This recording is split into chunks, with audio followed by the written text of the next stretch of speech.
Então, pessoal, como eu falei, vamos precisar, vamos abrir nosso livro aqui, tá bom? Deixa eu ver aqui. Pronto. Então, temos nosso primeiro capítulo aqui do nosso livro, nosso terceiro capítulo do livro, que já inicia aqui com a aproximação do capítulo, falando sobre o que nós trabalharemos, tá bom?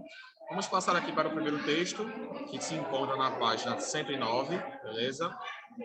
Cujo título é No Meu Tempo. Aí temos aí. Vamos realizar a leitura em conjunto, tá bom? No meu tempo de frequentador de aulas, estudante seria um exagero. Era assim.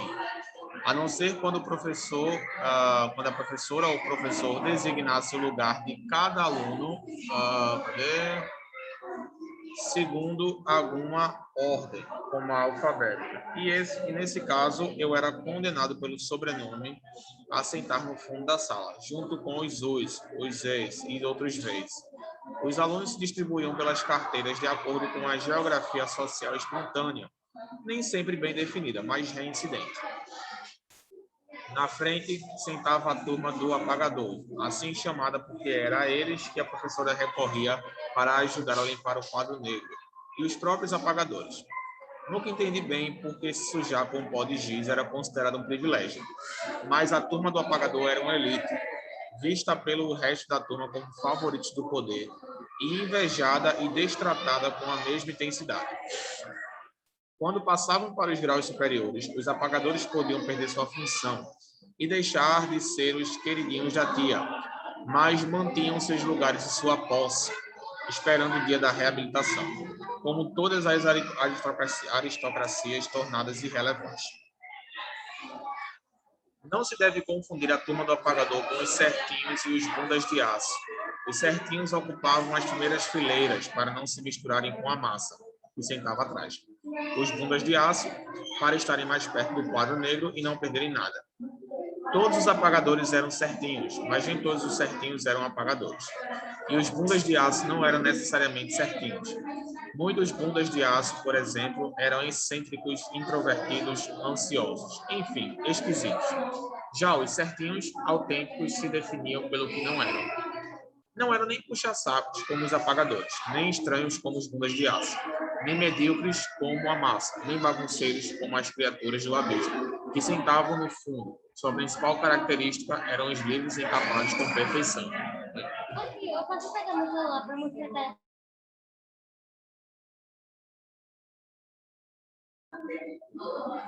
Continuando aqui, pessoal. Atrás dos apagadores, dos certinhos e dos bundas de aço, ficava a massa dividida em núcleos, como um núcleo do Nem Aí, formado por 3 ou 4 meninas que ignoravam as aulas. Davam mais atenção aos próprios cabelos, e já que tinham esse interesse em comum, sentavam juntas. O clube de debates, algumas celebridades, a garota mais bonita da turma, o cara que desenhava quadrinho de sacanagem e seus respectivos círculos de admiradores. E nós do centrão desconsolado, que só tínhamos em comum a vontade de estar em outro lugar. E no fundo sentavam as criaturas do abismo, cuja única comunicação com a frente da sala eram os ocasionais mísseis que disparavam lá de trás e incluíam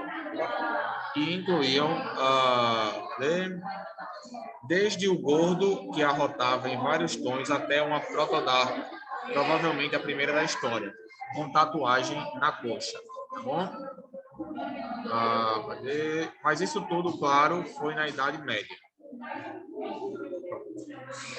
Muito bem.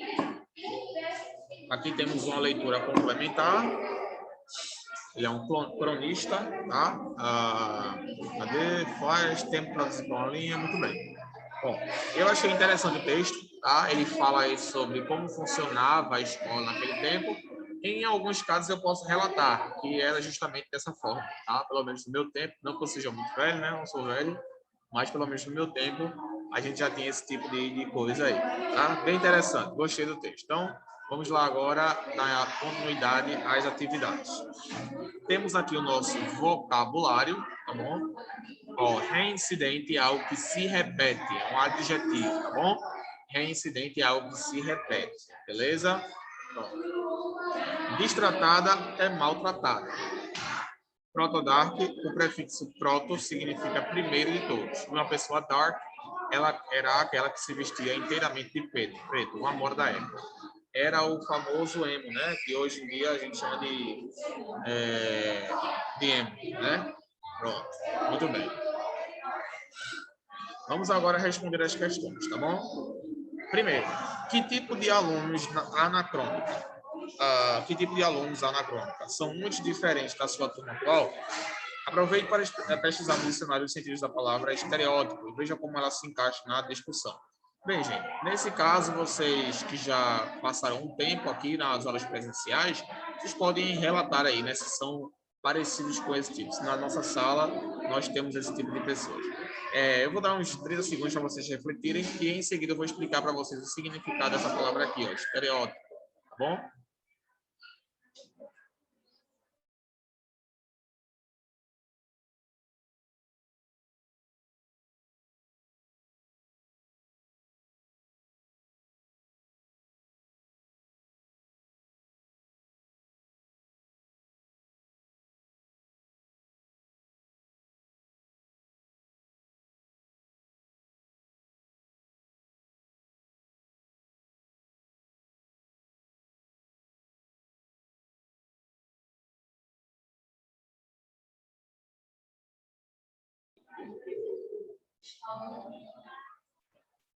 Pronto, pessoal. Estereótipo é um tipo de padrão que nós estabelecemos nas pessoas, tá?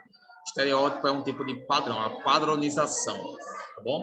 Então, as salas, elas seguem um tipo de estereótipo, uma padronização. Quase todas as salas, elas possuem esses tipos de alunos, tá? Que tem esse tipo de estereótipo, né? Essas padronizações. Bom, segundo, que tipo de narrador encontramos nessa crônica? Qual é o tipo de narrador, pessoal? A gente tem o narrador personagem, a gente tem o narrador observador e o narrador onisciente. Narrador onisciente é o que sabe de tudo sobre o personagem. Narrador personagem é o mesmo que estava na história, tá? Ele mesmo narra a sua própria história. E narrador observador é aquele que observa, mas não sabe todos os detalhes. Qual é o tipo de narrador baseado no texto? Ó, lendo o texto novamente, que tipo de narrador a gente encontra aí?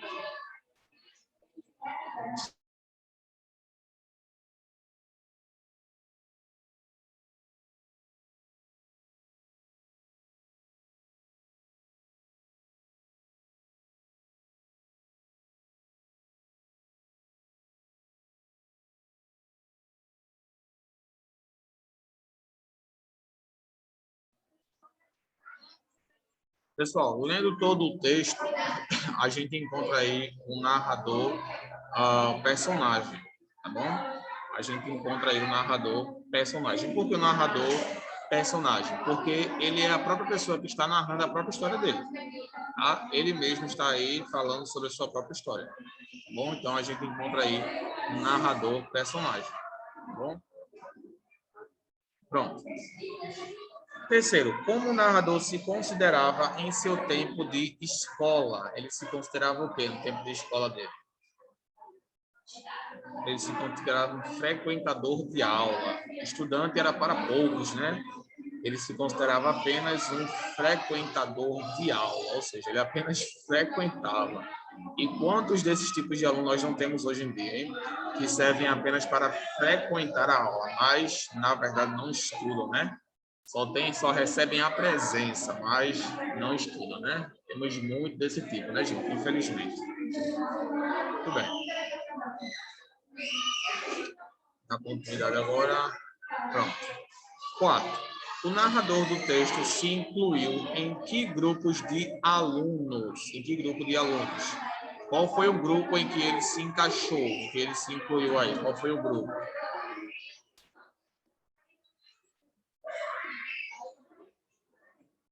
Lendo o texto lá, pessoal, lá no finalzinho ele fala.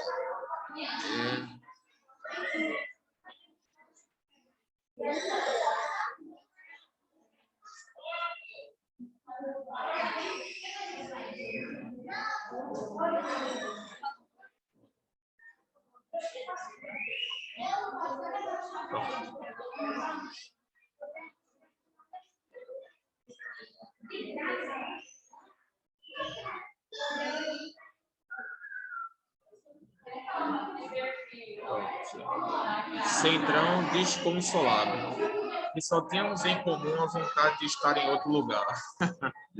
Era aquele famoso aluno que vai para a aula, né, já querendo ir embora, né? Então, o grupo de alunos em que ele se encaixava era o centrão desconsolado. Eles só tinham em comum a vontade de estar em outro lugar. Muito bem, muito bom, muito bom. Muito bom. Vamos lá.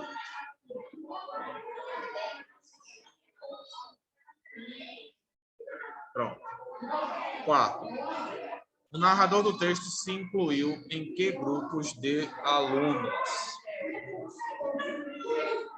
A resposta, tá? Agora vamos para o quinto.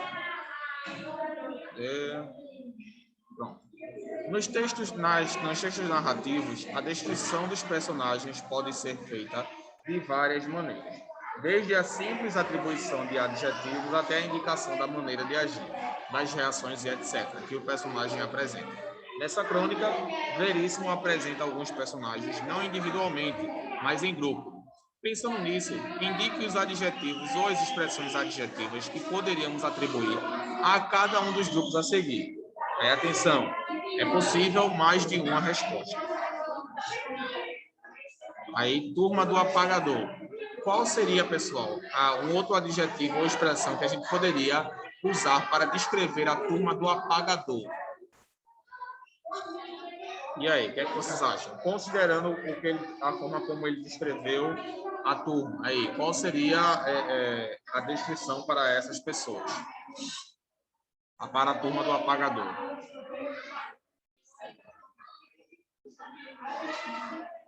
Bom, considerando que a turma do apagador era o pessoal que ajudava, né, a tia, a professora, ajudava pagando quadro, etc., a gente poderia dizer que era a turma dos prestativos, né? A turma dos queridinhos, né? Alguns chamam até de babão, né? A turma dos queridinhos. Então, para a letra A, para a turma do apagador, a gente pode chamar de turma dos queridinhos, tá bom?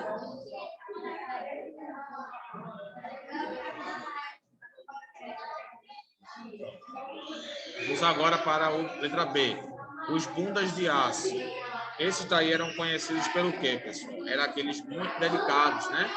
Aqueles que estavam ali 100% atentos à aula, 100% atentos ao que estava acontecendo. Mas, além disso, eles são descritos também de outra maneira, uma forma esquisita, né? Então, aos bundas de aço, qual é a atribuição que a gente pode dar para eles? A gente poderia dizer aí que eles são os esquisitos, os dedicados, os empenhados, os esforçados, né? Esquisitos, estranhos também servem, é uma descrição para eles também, tá bom? Então, isso mesmo. Dedicados, esquisitos, etc. Como a gente está vendo aí. E temos aí os certinhos, né? Os certinhos, eles eram claros, aqueles que queriam fazer tudo da maneira correta, né? Eram bem comportados, eram bem arrumados, né? Estavam sempre ali prestando atenção. Então, eles também ou não eram sempre os apagadores, né? Ele menciona isso no texto. Então, os certinhos, a descrição que a gente poderia dar para eles é que eles eram os cuidadosos, aqueles que eram bem centrados, bem comportados, né? Pronto, tudo bem.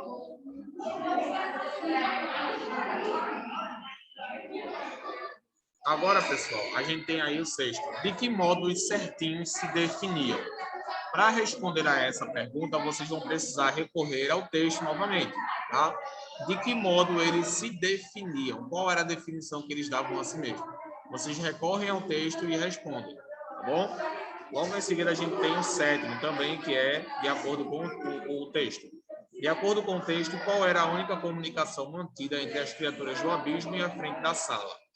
Pesquisem aí no texto, vou dar um minuto para vocês observarem novamente o texto e pesquisarem essas duas respostas.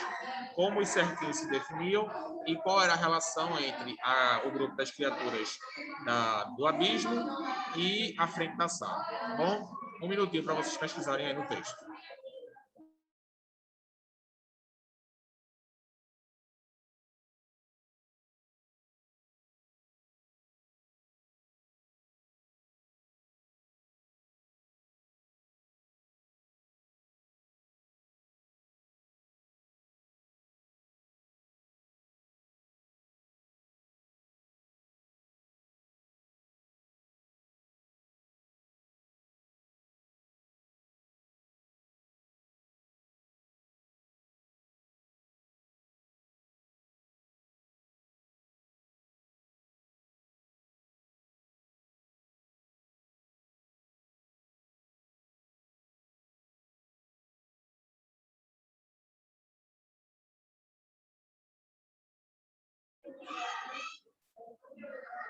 E aí, pessoal, conseguiram encontrar a resposta?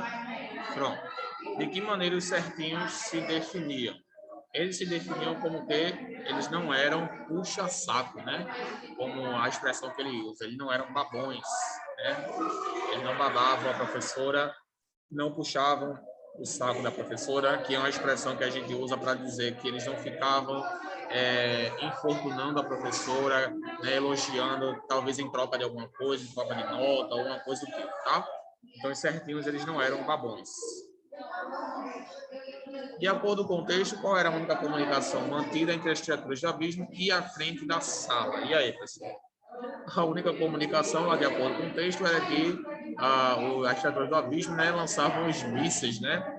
Que é aquele aluno, aquele famoso aluno que fica o tempo todo fazendo bolinha de papel, jogando mísseis, jogando aquele tipo de coisa, né? Mísseis de bolinha de papel, né? Fazendo aqueles aviãozinhos, né? Com papel e jogando nos colegas, né? Aí agora vamos para o oitavo. O oitavo diz o seguinte, pessoal. Em que posição da sala ficava a massa? Em que posição da sala ficava a massa? Em qual posição, pessoal, de acordo com o texto, ele relata que eles ficavam onde? Atrás dos apagadores, dos certinhos e dos bundas de aço. Tá? Eles eram localizados nessa posição, tá bom? Então, pessoal, fizemos uma leitura e uma interpretação desse texto. Viram que, tecnicamente, não foi difícil. É um texto de fácil interpretação, com vocabulário fácil, tá bom? A única coisa que requer aí é que vocês prestem atenção na hora de fazer a leitura.